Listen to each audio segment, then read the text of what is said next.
Hello everybody, my name is Sakis Kikonominis and I welcome you all to this video conference at Zoom today, May 12th, 2020. DE stands for Digital Economy and DEclub.gr is a 100% free digital economy club started in Greece. Well, everything about us is bilingual. If you can see this page and it looks like Greek to you, I assure you it's in Greek, but it is also in English. Even though with Greek accents, some of us. Anyway, let's get started looking at the club's ecosystem.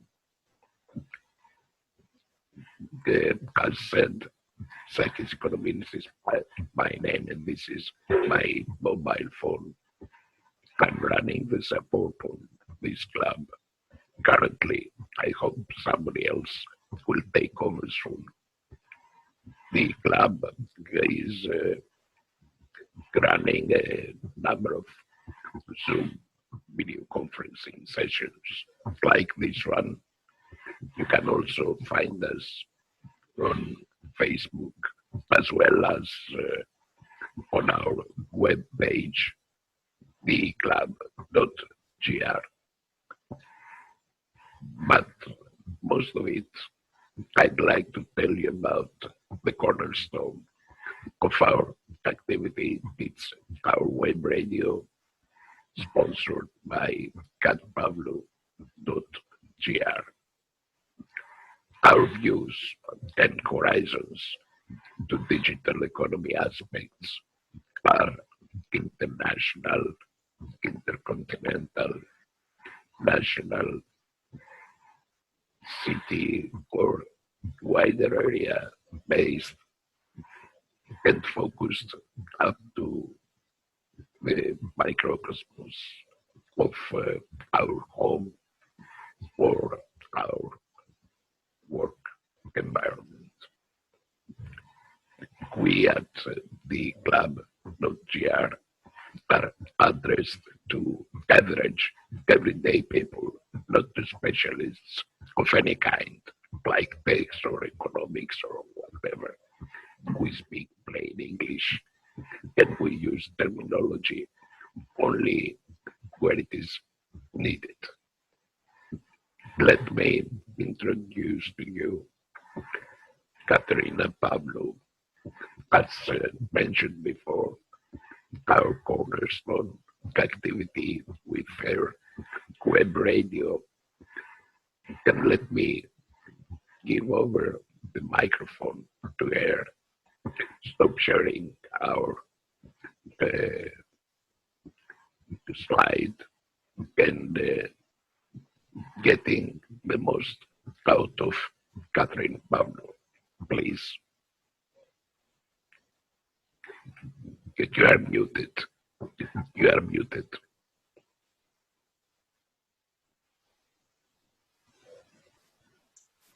I'm sorry, an overview on my part. Good evening, good afternoon, ladies and gentlemen, friends. The event the entire crypto community has been holding its breath over happened yesterday. Let's make some sense of it. Bitcoin halved. Here's what it means.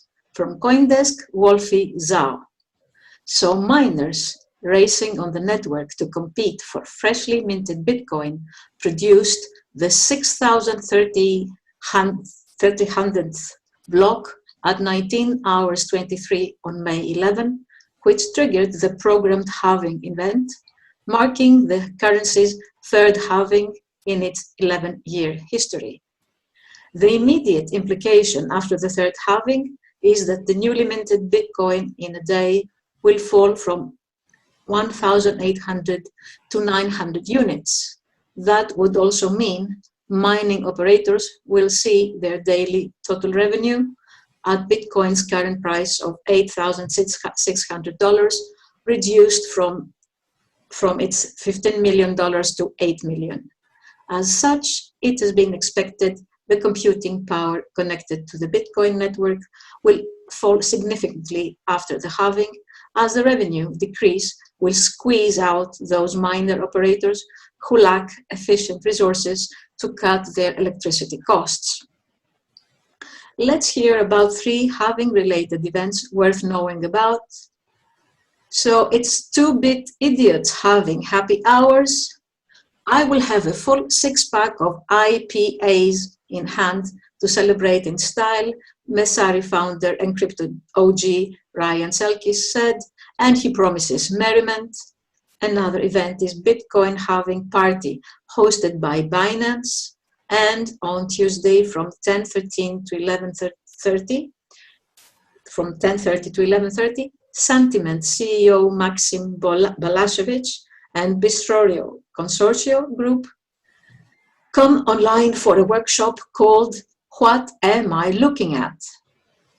What is the keynote? This morning we heard from influential economist Carlota Perez, who broke down her theory of tech revolutions driven by boom and bust cycles. She was joined by placeholders Chris Bernksisk, and they discussed automating administrative infrastructure as a way to modernize the state. Oh my goodness, do we need more of that? Competing sides, the privacy of money.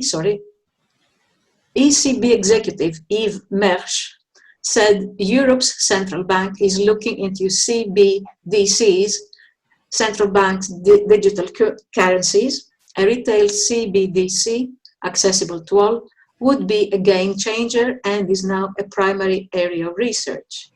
Mersch said a Eurozone CBDC would be based on a digital token circulated in a decentralized manner without a central ledger. Other economic leaders aren't so attracted to the possibility of taking all cash digital through the central bank. Avanti's Caitlin Long said CBDCs could be turned into a surveillance tool and as a way to exert undue economic pressure on citizens. Former US Treasury Secretary Lawrence Summers isn't worried about the privacy-corroding CBCD proposal. He thinks there might be too much privacy associated with government-issued cash already. In a world of inordinate tax evasion, trillions of dollars of laundered money around corruption and the drugs trade, the last objective of government policy should be the promotion of anonymity with respect to large financial transactions, Summers said. And about the COVID response from CoinDesk, CoinDesk has joined Gitcoin, the Giving Block, and Ethereal Summit to support charities helping communities in difficult times, and they are raising $100,000 and giving a voice through a quadratic funding model. And let's move on to other topics. Enough with the halving. As the world wakes up from the lockdown, rubbing its eyes at the new reality facing it, as it yells, "What? Recession? Again? Unemployment? Now?" As the central banks all over the world print money as they see fit, flooding the world with cheap money, increasing inflation and decreasing the value of their natural currencies, look who's standing out and still climbing. It's Bitcoin. And let's hear that. New Zealand's central bank is hiring a money futurist. From CoinDesk by Danny Nelson.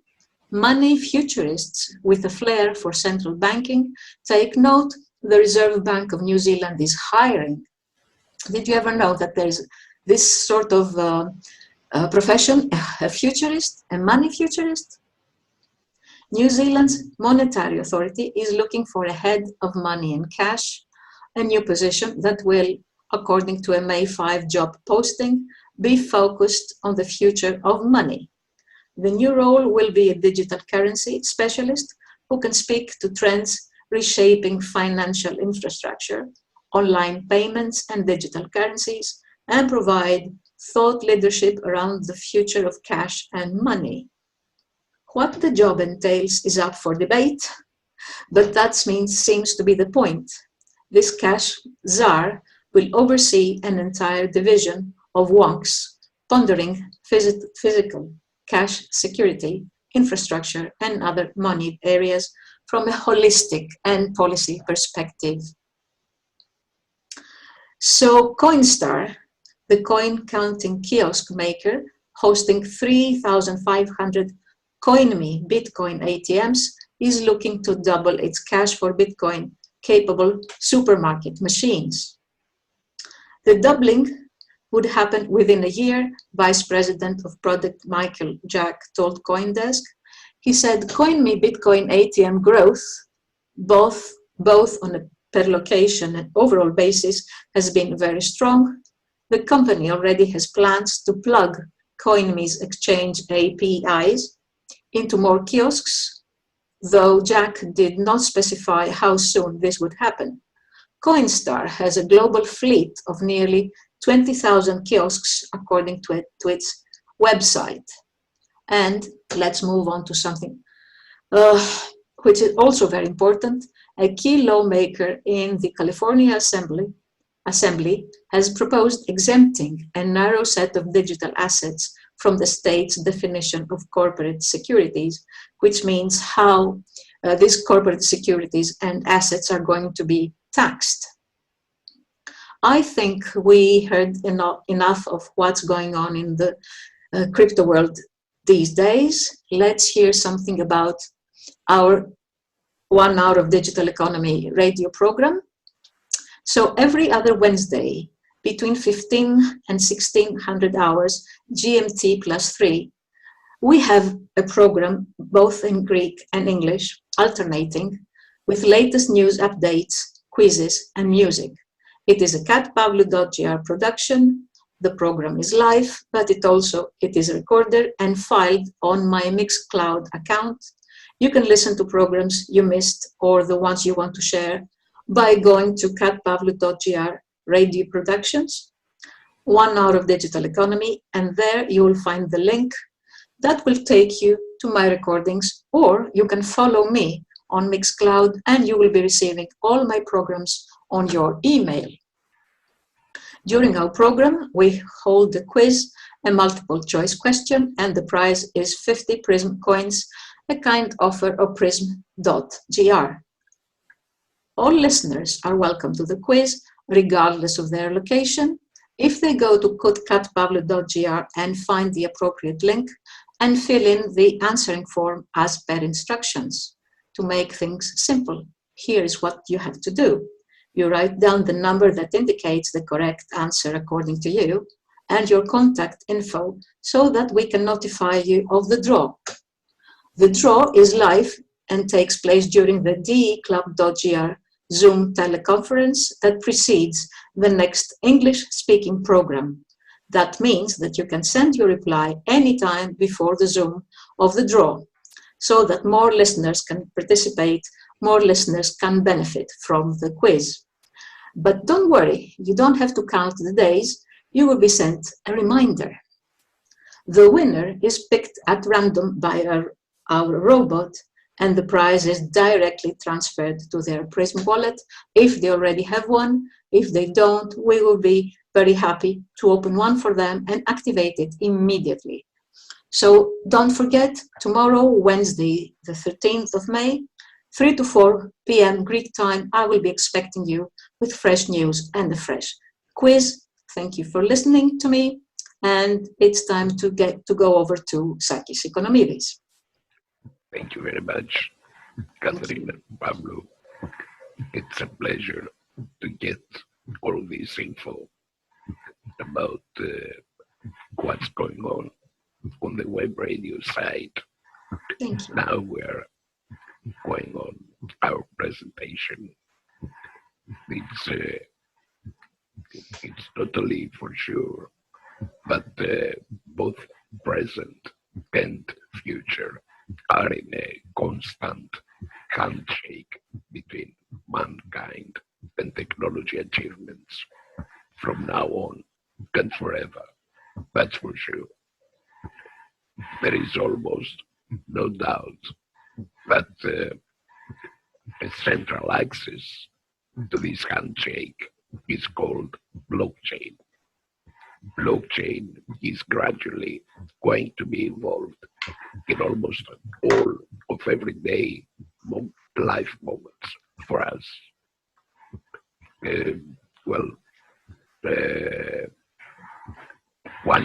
One of the applications of blockchain that appeared the last 11 years is Bitcoin, along with more than 5,400 altcoin cryptocurrencies.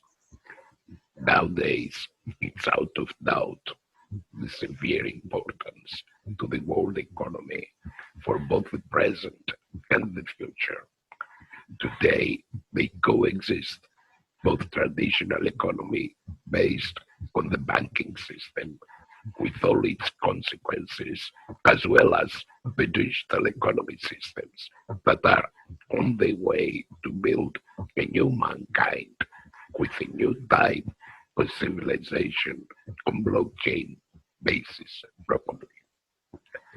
Well, as mentioned before, we advise that you don't buy any crypto if you don't know these 4 issues. We had a special video conference on this matter specifically. Additionally, we are seeing these 4 different ways that people can have economical benefits from digital currencies. It's mining, trading, investing, and services around all this. Even if it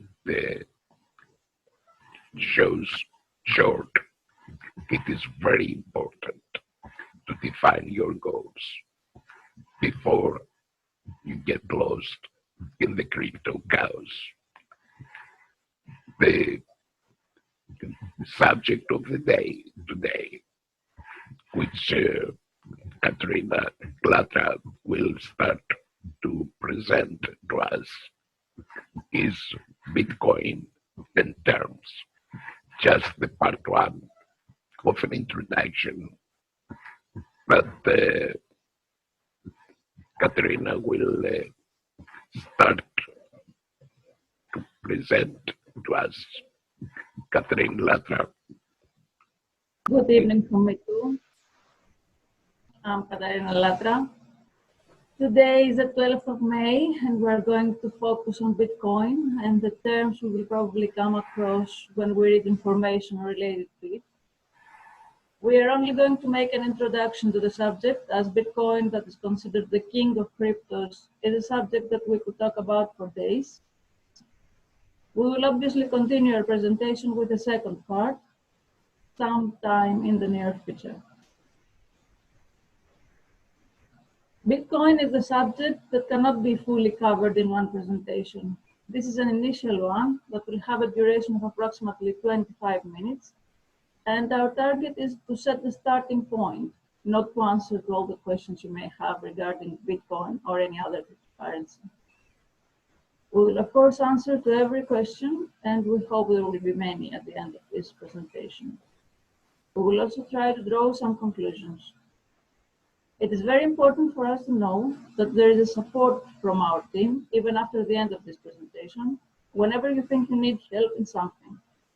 We will gladly accept your questions, and we will do our best in giving accurate answers. The DEclub has many characteristics. One of them is the teamwork, which helps us have presentations like this one we're having tonight. We're following the updates as there is endless information about cryptocurrencies every day. We try to provide the support needed and finally we try to have results through our efforts. When I first heard the term Bitcoin, I thought it was a good idea to look through Wikipedia. There is an interesting piece of information to read.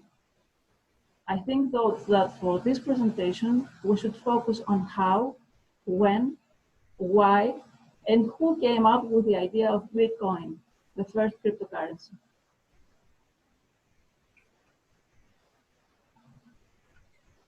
Let's take a historical look back. The domain name bitcoin.org was registered on the 18th of August 2008. On the 31st of October 2008, a link to a paper authored by Satoshi Nakamoto titled Bitcoin, a peer-to-peer electronic cash system, was posted to a cryptography mailing list. Nakamoto implemented the Bitcoin software as open source code and released it in January 2009. No one knows whether Satoshi Nakamoto is a person or a team or an organization. On the 3rd of January 2009, the Bitcoin network was created when Nakamoto mined the first block of the chain, known as the Genesis block. Embedded in the coin base of this block was the text, "The Times 3rd January 2009, Chancellor on brink of second bailout for banks." This note references a headline published by the Times and has been interpreted as both a timestamp and a moment and the comment of the instability caused by fractional reserve bank. In 2010, the first known commercial transaction using Bitcoin occurred when a programmer, Laszlo Heinen, bought 2 Papa John's pizza for 10,000 Bitcoins.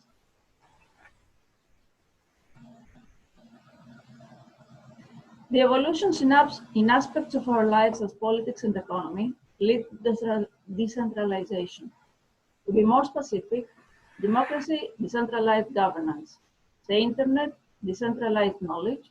Bitcoin and altcoins are decentralizing money. The letter became fax, and the fax became email. The newspaper became television, and the television switched place with social media. Fiat money is replaced by cards, and the cards are given their places to crypto.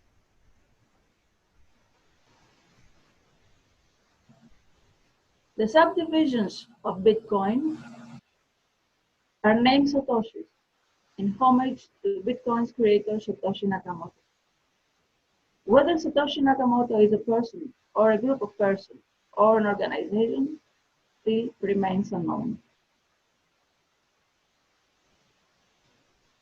It is very important to understand how Bitcoin works and how a high level of security is achieved. We can give the definition of the ledger and how security and accuracy are provided in the system. A distributed ledger can be described as a ledger of any transaction or contact maintained in decentralized form across different locations and people, eliminating the need of a central authority to keep a check against manipulation. All the information on it is securely and accurately stored using cryptography and can be accessed using keys and cryptographic signatures. What does it mean, though, to have Bitcoin? It means that you own and you control a private key. This private key allows you to transfer Bitcoin stored at the public address. You can keep and store your private key on your mobile, on a cloud, on a USB stick, or you can simply memorize it. You should also make clear that you can have a whole Bitcoin or fractions of the Bitcoin. It is also very useful to explain how can you store your Bitcoins. There are 5 types of wallets for storing your Bitcoins: online, desktop, mobile, hardware, and paper wallets. We will talk about every type in details later on. And how can I buy Bitcoin? You can buy Bitcoin by ATM, by gift cards, exchanges, peer-to-peer markets, and OTC exchanges.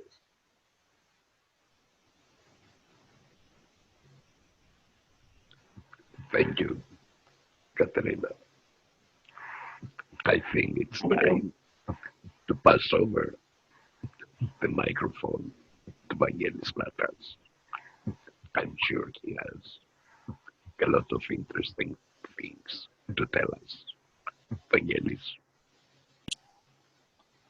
Good evening from my side as well, or good afternoon, wherever everybody on is watching, or good morning.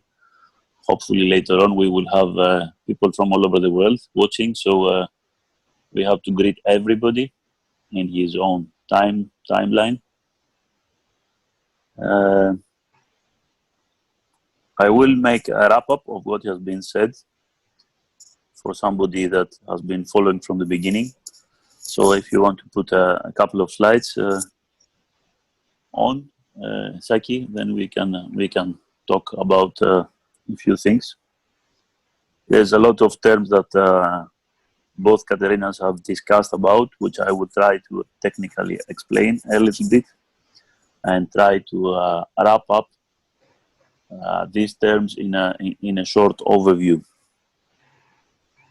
So we have said that Bitcoin is a cryptocurrency, actually the first cryptocurrency that is decentralized. It's a digital currency that is decentralized without any central bank or any central banker or administrator that can control it. And it allows peer-to-peer transactions on the Bitcoin network without the need of any intermediary.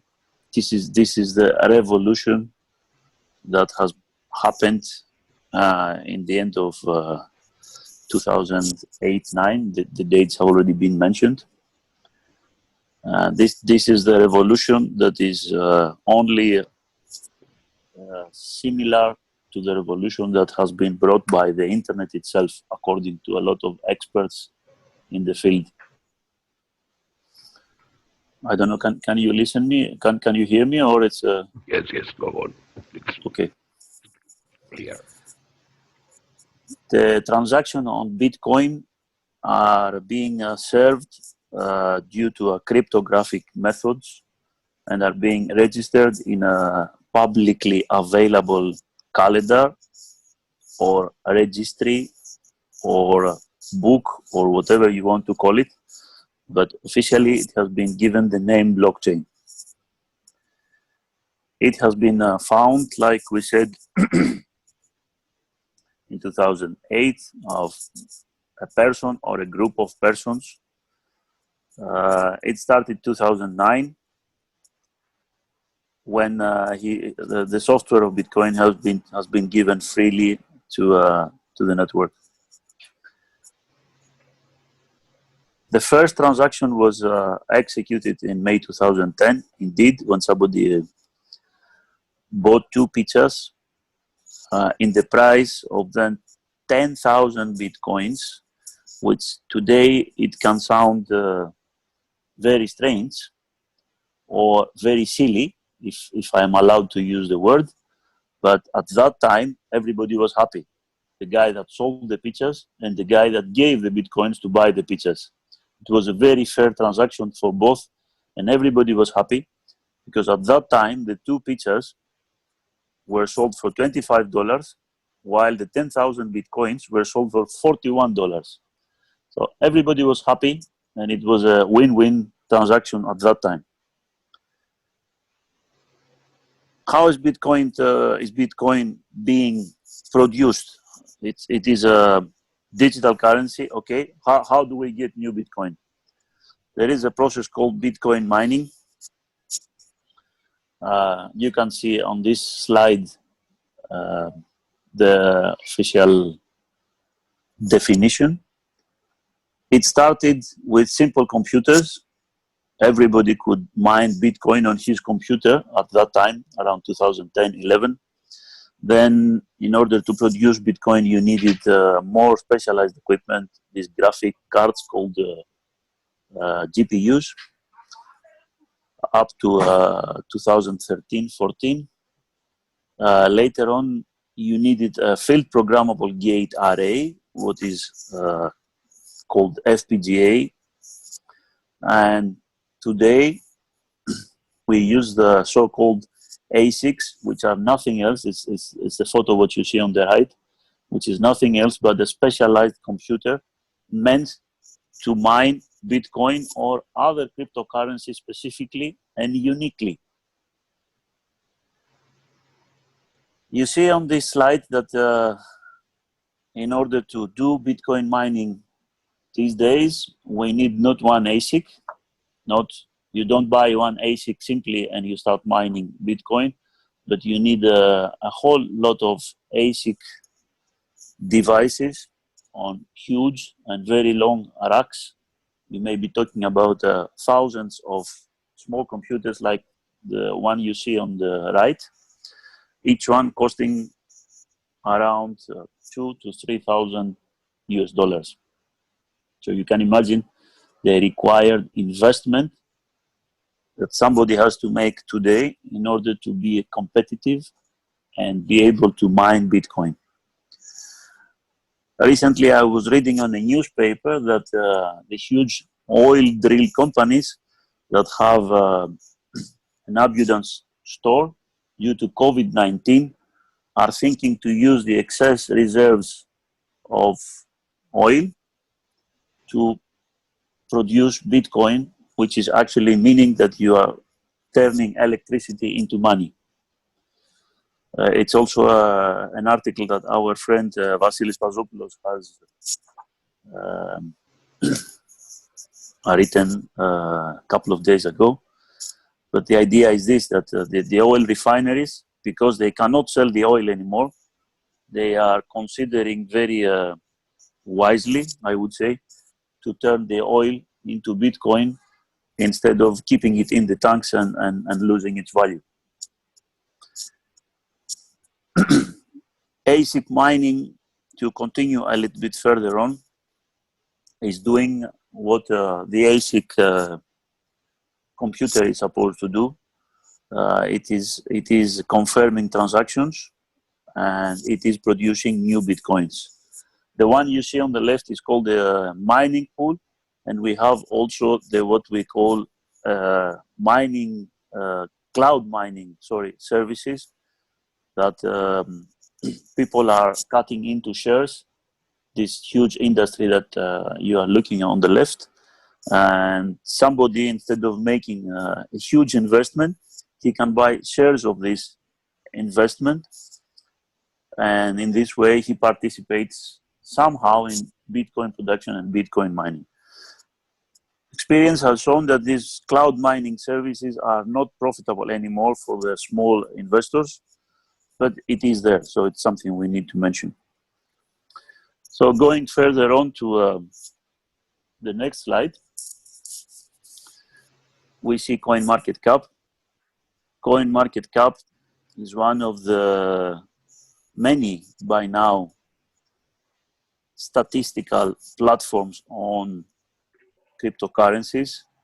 However, it's the first one and the most well-known one today. It's a kind of reference when somebody wants to start in cryptocurrencies or in Bitcoin or in any other altcoin. He starts from CoinMarketCap, where you get all the important statistical information about the market. You can see how many cryptocurrencies are there. You can see the different pairs of cryptocurrencies that you can trade. You can see the market capitalization, and of course the BTC, what is called dominance, which is nothing else but the market share of Bitcoin from the whole market. Of course, CoinMarketCap is not useful only for this. It has a lot of value. I will come back in a minute on this. I will only say that CoinMarketCap was founded in 2013, and as it is produced by, presented by its inspirers and people that actually found it. It's the biggest and the most referenced price tracking website for crypto assets in the cryptocurrency space. Its mission is to make crypto discoverable and efficient globally by empowering retail users with unbiased, high quality and accurate information for drawing their own informed conclusions. I can say that this is a very nice statement, of course, by the owners of CoinMarketCap. My own thoughts now is that, excuse me, I have to say that CoinMarketCap is recently acquired by Binance, which is one of the biggest crypto exchanges in the world. So it's not an independent statistical platform anymore, but it is a department of Binance. Being part of Binance, the goal and the scope of its invention or its mission, it might stay the same or it might change. We never know. It used to be a private company. It is now a department of another private company, whatever that means. What is the coin market used for us small investors? I can say it is a very reliable source of information which we are using when we start. This mission is still there for CoinMarketCap, I think. There is a lot of other platforms, of course, but CoinMarketCap is always the reference. When you want to find the proper and correct site for a cryptocurrency, for Bitcoin or any other else, you start with CoinMarketCap. This is the most reliable way to start and go on with cryptocurrencies. You have all the historical price values in there. You have ratings about each currency, and this information grows on and on and on every day because it is maintained by its owners. I don't want to continue more. We can answer any question concerning these subjects in the end, or personally, or through the club. So proceeding to the next slide, I have to say a few things about halving. That is our recent important event of Bitcoin. So can you put the next slide, please? So Bitcoin halving that happened actually yesterday, and it was a big event, and a lot of events around the world took place, like Katerina said. What is this Bitcoin halving? It is happening every 210,000 blocks, and what it does, it is actually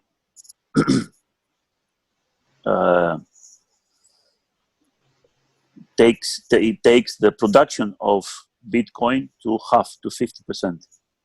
In other words, the miners are rewarded with 50% of the fees that were before the happening of every halving. That is actually where the name is coming from, because every time a halving or a halving or a halvening, it's called with different names, it's happening, it takes the production of Bitcoin to 50%. And that's where the name is coming from, because it is actually cutting in half the production. So in the first, before the first halving or halving, we were having 50 Bitcoins with every block. After the first halving, the production went down to 25. Before yesterday, it was 12.5. And since yesterday, the production of Bitcoin with every block went down to only 6.25 BTC. We have seen by experience that in every halving, with the first happening in 2012, November, the second in July 2016, and the third one happening yesterday, the price was always going tremendously up. This is something we have not noticed yet, but it is not really happening on the day of the halving, but few weeks or a few months even after the halving, that the price goes tremendously up. You can see on the slide that in 2012, the price went from $2.55 to $1,037. On the second halving, it went from 268 to 2,525. And yesterday, with the price around $9,000, more or less, that it was, we don't know where it goes and when and how quickly. Why people are interested in halvings of Bitcoin and why are they important? Every halving is actually, as we said, bringing the production down to 50%, which in essence is making Bitcoin more valuable because it is actually making it more rare. Comparing it with gold, because it is also something that it is often done these days. Bitcoin is only compared to gold. Gold is getting also rare depending on its price. The same is happening with Bitcoin. In total, we are going to have 32 halvings until the 21 million of Bitcoins will be totally produced. How do we calculate the next halving? That is a very easy calculation. That is, we know that every 210,000 blocks, halving is happening.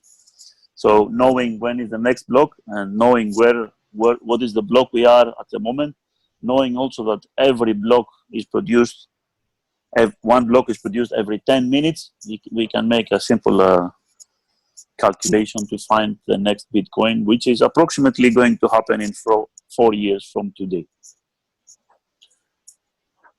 Thank you very much for your patience. Thank you very much, Vangelis. It's time to give the microphone back to Catherine Plata so she can present us some more data about Bitcoin. Katerina, I think it's...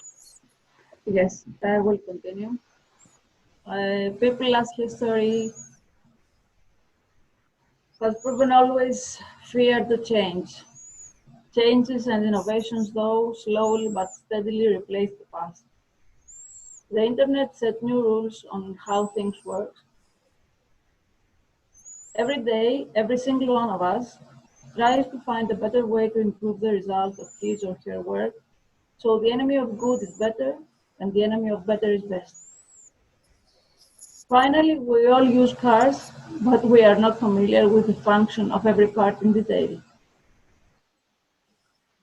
There are some terms that you will most probably come across many times when reading about it.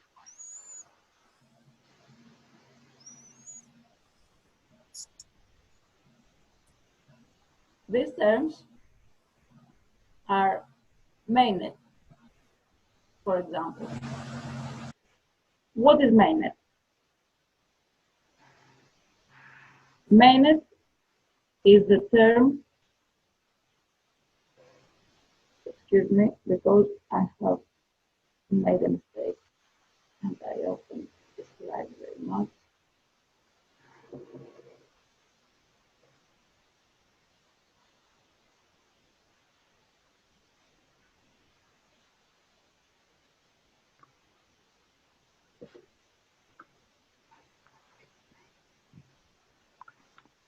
We can read it on our screens. Yes, I know, but let me come back to my slide because I can't see it now.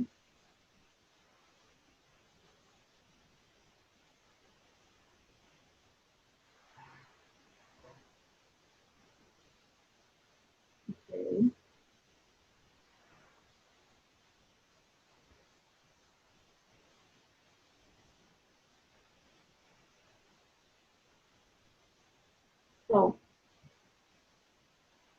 mainnet is the term used to describe when the blockchain protocol is fully developed and deployed, meaning that cryptocurrency transactions are being verified and recorded on a distributed ledger technology called blockchain. What is the term HODL mean? HODL is a term commonly used by cryptocurrency investors that refuse to sell their cryptocurrency regardless of the price increasing or decreasing, for hold or for fair life, and refers to not selling even during strong market volatility and poor market performance. FOMO is the third term used. FOMO is the acronym for fear of missing out.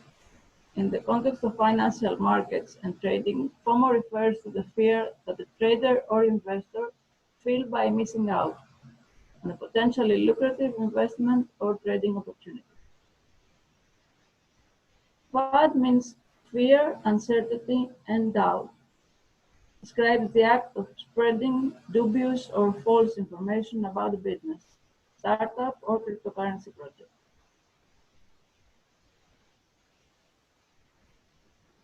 Another chapter of great importance is crypto wallet. Let's talk about what crypto wallet is, what types of crypto wallets exist, and how should a new user or investor choose a type of wallet. A cryptocurrency wallet is a digital wallet that you can use to store, send, and receive various cryptocurrencies. For every wallet, there is a public key and a private key. Excuse me. The public key is in very simple words, is the address that anyone can use to send you money, while the private key is what you will use to send money to anyone else. It is very important to know that you should not lose your private key, but also not give it to someone else, because you simply give full control of your wallet and the ability to send your money to another address or to another wallet. It is therefore essential that you save your private key using more than one storage method. There are 5 types of wallets for cryptocurrencies, 5 types of digital storage space: hardware, paper wallets, online, desktop, web, and mobile wallets. Hardware wallets are natural electronic devices that use RNG to create public and private keys. RNG stands for random number generator. The keys are then stored on the device itself, which is not connected to the internet. It is offline. While these wallets offer higher levels of security against cyber attacks, they may be at risk if the hardware is not implemented properly. Also, hardware wallets tend to be less user-friendly, and funds are more difficult to access compared to hot wallets. If you plan to keep your coins for a long time, or if you keep large amounts of encryption, you should consider using a hardware wallet. Most hardware wallets allow you to set a PIN code to protect your device, as well as a recovery phrase, which can be used in case of loss of your wallet. The paper wallet is exactly what the word says: a natural copy of the public and private keys you have created and printed on a piece of paper in the form of QR codes. These codes can then be scanned to execute transactions. It is also an option that provides security in storing your digital data. Online wallets are accessible from many devices connected to the internet, cloud. You do not need to download or install any. In most cases, you can create a new wallet and set a personal password. Although online wallets are practical and convenient, they require extra levels of security if you want to protect them from theft. An example of this type of wallets are the exchanges. Desktop wallets are wallets that require you to download and install software to create them. By creating a new wallet, a file containing the information of your private key is stored locally on your computer. If this file is lost or you have lost the password you have set, you may lose access to your money. Security copies or seed phrases allow you to access other devices in the event of a computer failure. Before installing and creating a desktop wallet, it is very important to make sure that your computer is free of viruses and malware. Finishing, mobile wallets are apps designed specifically for smartphones. All you need to do is install the app and open an account. They are very convenient because they can easily be used to make a payment in physical stores. They are considered safer than online cloud wallets, but there is a risk of losing and destroying your device, so it would be a good idea to back up your keys and password. Closing a report on wallets, we must say that the selection of the right type of wallet for each new investor should be made after taking into account various parameters, such as if he sees his investment in the long run or in the short term, if the cost required for a wallet, the user interface of the wallet and whether it's convenient and easy to use, and whether the transactions can be done easily and quickly as the user wants. These and other parameters that may differ for each user will help him make the right wallet choice that will serve his own needs. Moving on, we will explain what an exchange is. An exchange is an organized marketplace in which financial instruments such as cryptocurrencies, commodities, and securities are traded. An exchange may operate on a real-world facility or on a digital platform. We have many examples of exchanges that have been hacked in the past, and I think Sakis could tell us more about this. Okay.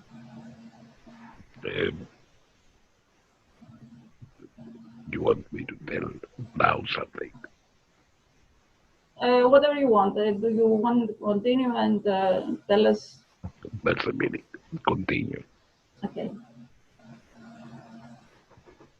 Do not ever think that you are too late to buy Bitcoin, because it is like thinking you are too late to use the internet. There are 3 golden rules that you need to keep in mind if you want to invest in crypto. The first golden rule is to make a research. Only buy cryptos that you understand. The second golden rule is buy low, sell high. Don't FOMO buy when the price is high. And the third golden rule is diversify. Spread out your investment to reduce risk. What you need to invest in crypto is first, internet, second, laptop, and third, capital, of course. Always do your own research before investing. It is better to learn first and then later. How to invest in cryptocurrencies? Find an exchange. Research what you want to buy. Do the required KYC. Research what you want to buy. Send fiat to the exchange. Buy crypto on the exchange. And secure it with a hardware wallet. The number of Bitcoins in millions since the year it was invested is increasing from one year to the next one. Today, the circulating supply according to CoinMarketCap is 18,375,000.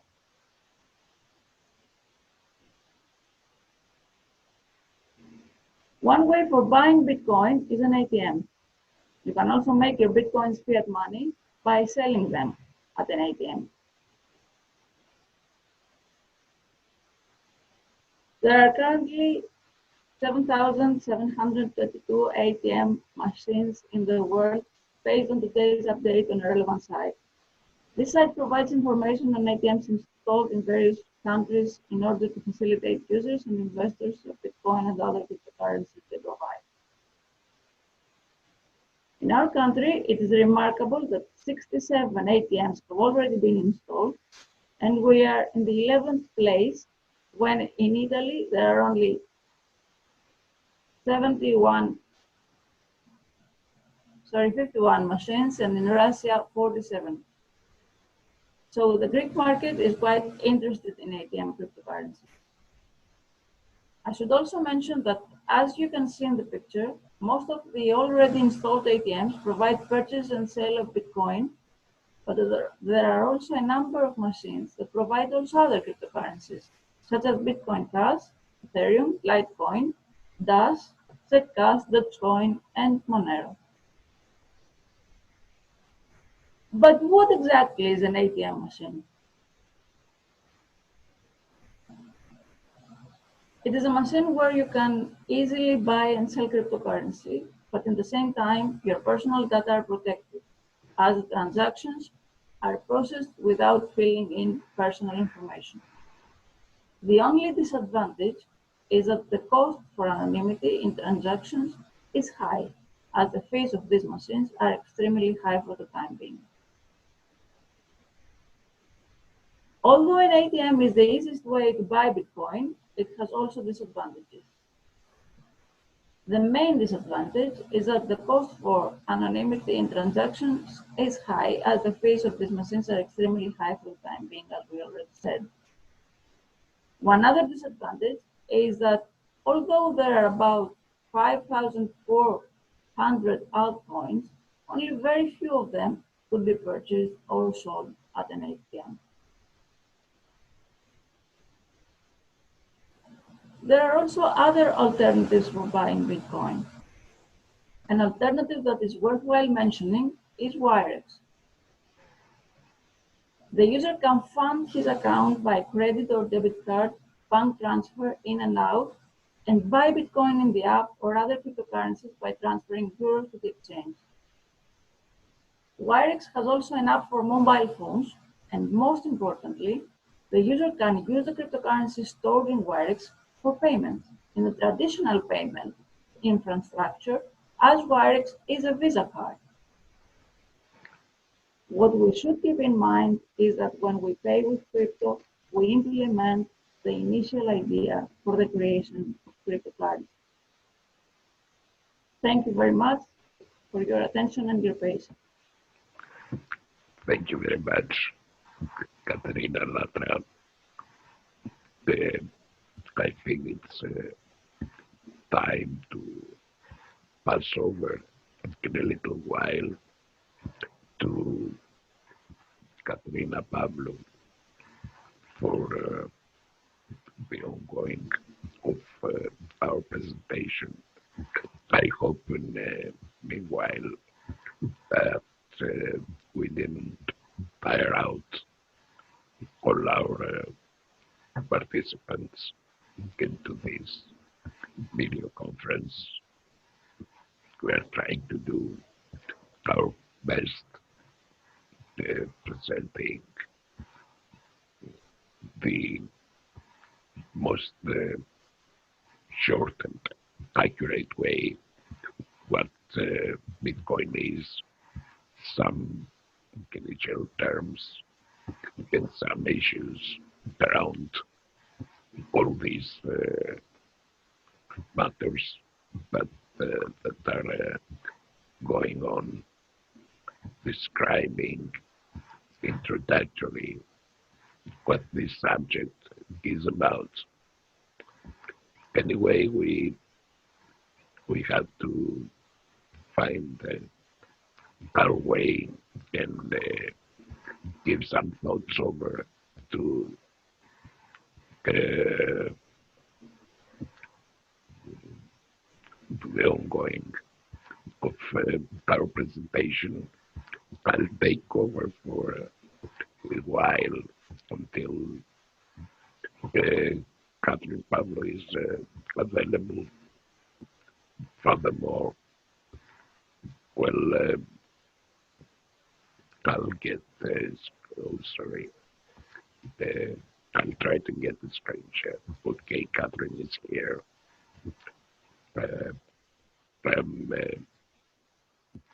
I'm going to pass over the microphone to Catherine Pavlou so we can go on our presentation.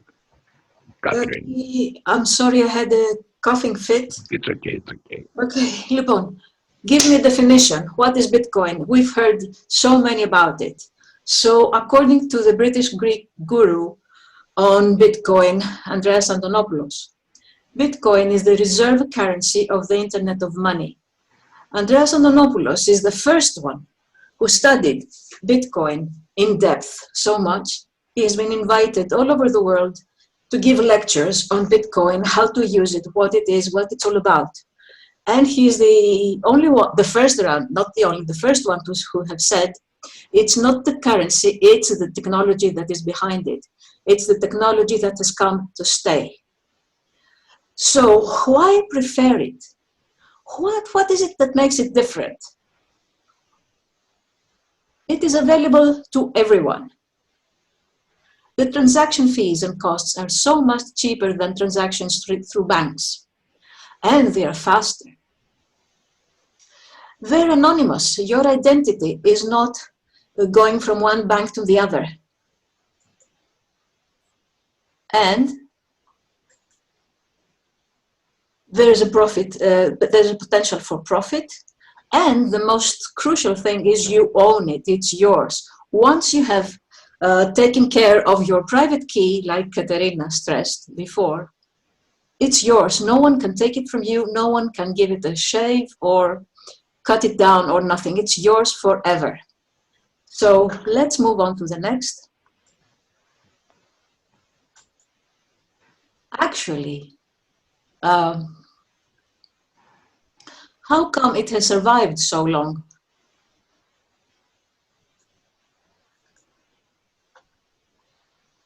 Well, on 2011, Bitcoin crashed from $33 to $1 after MTGOX collapsed. At 2013 to 2015, Bitcoin crashed from 1100 to 200 after Silk Road shut down. Silk down is the dark internet, in short, in a nutshell. From 2017 to 2019, Bitcoin crashed from 20,000, nearly 20,000, to 3,000 when the altcoin bubble burst. And in our year 2020, Bitcoin crashed to 3.9 thousand during the coronavirus outbreak and the world lockdown. 11 years later, still, Bitcoin is 8 to 10 minutes per block, still 21 million to go, not to go, 21 million maximum quantity. It has never been hacked. It's still an open source code. It's still decentralized. It's immutable. It will not change. It will not transform into something else. And the Bitcoin community is still growing because Bitcoin is unstoppable.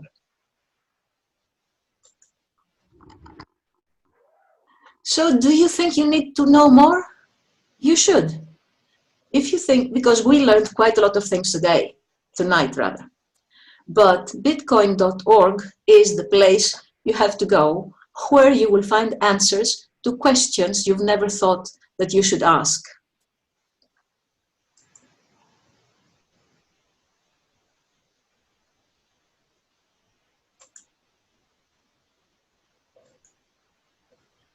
So, what is Bitcoin?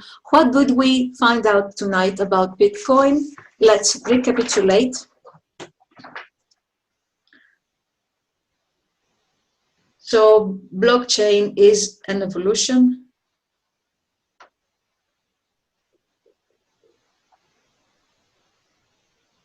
Bitcoin is always updated. Sorry, excuse me.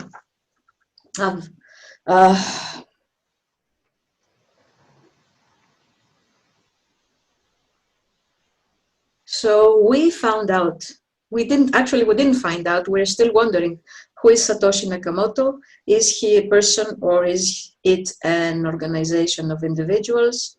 October 21st, 2008, it was the birth of Bitcoin.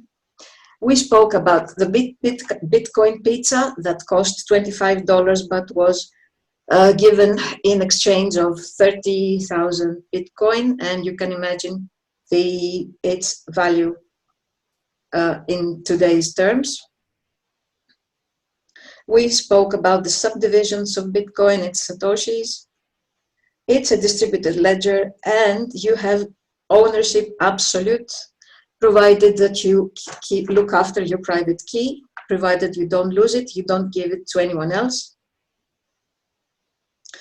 We spoke about storing Bitcoin and wallets and the different kinds of wallets. We replied to the question, how to buy Bitcoin? Well, you can buy them through ATMs, gift cards, or you can go to an exchange and do as you are instructed. We spoke about the production of Bitcoins and mining. It happens with no intermediaries, and this is the revolution, keeping the banks out of it and depriving them of a huge income. We spoke about mining, that it started as a home computer activity, but it has evolved into farms and pools of ACIS, 6 farms, and it's quite expensive. We spoke about CoinMarketCap. It's a statistics platform and it's reliable, and it's the first step for anyone who wants to study and make his own research, their own research about Bitcoin and the other altcoins. We said that it was recently acquired by Binance, and now it's a part of another company. We spoke about investing and about FOMO, FUD, mainnet, and HODL, and holding on to your coins, not selling them, fear, uncertainty, and doubt, and the fear of missing out on something better. Katerina Latra elaborated on the types of crypto wallets and spoke about their respective benefits.